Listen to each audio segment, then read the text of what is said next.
എന്ത് ഇതിനൊക്കെ പറയണ്ടേന്ന് അറിയില്ല. ആ പയ്യൻ ദീപക് എന്ന പയ്യൻ ആത്മഹത്യ ചെയ്തു. ശരിക്കും പറഞ്ഞു കഴിഞ്ഞാൽ ആ പെൺകുട്ടി പ്രതികരിച്ചതിനോട് എനിക്കൊരു കുറ്റം പറയാനില്ല. പക്ഷെ പ്രതികരിച്ച രീതി വളരെ മോശമായിപ്പോയി. അങ്ങനെ ചെയ്തെങ്കിൽ അവനങ്ങനെ ചെയ്തെങ്കിൽ പ്രതികരിച്ച രീതി മോശമായിപ്പോയി. കാരണം എന്ന് വെച്ചാൽ ഒരാളൊരു കുറ്റം ചെയ്യുമ്പോൾ നമ്മളൊക്കെ വീഡിയോ എടുക്കുക, അവരെ ഫോക്കസ് ചെയ്തിട്ടല്ലേ വീഡിയോ എടുക്കുക. ആരെങ്കിലും ഇങ്ങനെ പിടിച്ചിട്ട് വീഡിയോ എടുക്കുമോ? അപ്പോൾ അതിലോടൊക്കെ ഇനിയും മാറേണ്ടിയിരിക്കുന്നു ആൾക്കാരെ ചിന്താതി. കാരണം നിയമം നമുക്ക് വേണ്ടി സപ്പോർട്ട് ചെയ്യുന്നൊരു തോന്നൽ ഒരു പെൺകുട്ടിക്ക് അല്ലെങ്കിൽ ഒരു വിഭാഗത്തിന് ഉണ്ടായി കഴിഞ്ഞാൽ പിന്നെ ചെയ്യുന്നത് പല കോമാളിത്തരങ്ങളാകരുത്, അല്ലെങ്കിൽ അത് മിസ്യൂസ് ചെയ്യരുത്. ഒരുപാട് വിഷമം തോന്നി. കാരണം അത്രമാത്രം മാനസിക സംഘർഷത്തിൽ കൂടെ ആ പയ്യൻ പോയിട്ടുണ്ടാവുന്നതായിരിക്കാം ഇങ്ങനൊരു സൂസൈഡിന് കാരണമായത്.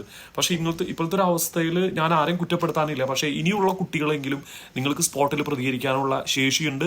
ആ സ്പോട്ടിൽ പ്രതികരിക്കുക, അല്ലെങ്കിൽ വീഡിയോ എടുത്തുകൊണ്ട് വന്ന് നമ്മുടെ ഫേസൊക്കെ നല്ല ഭംഗിയിൽ കാണിച്ചൊരു റീച്ച് ഉണ്ടാക്കുന്ന രീതിയിൽ ചെയ്യാണ്ടിരിക്കാൻ നോക്കുക. ഒരു ജീവനാണ് പൊലിഞ്ഞു പോയത്. എന്തായിക്കോട്ടെ, ഒരു ജീവന് വില തന്നെയാണ്. അത് എത്ര ആയിട്ടുണ്ടെങ്കിൽ അതൊരു വിലപ്പെട്ടത് തന്നെയാണെന്ന് ആലോചിക്കുക.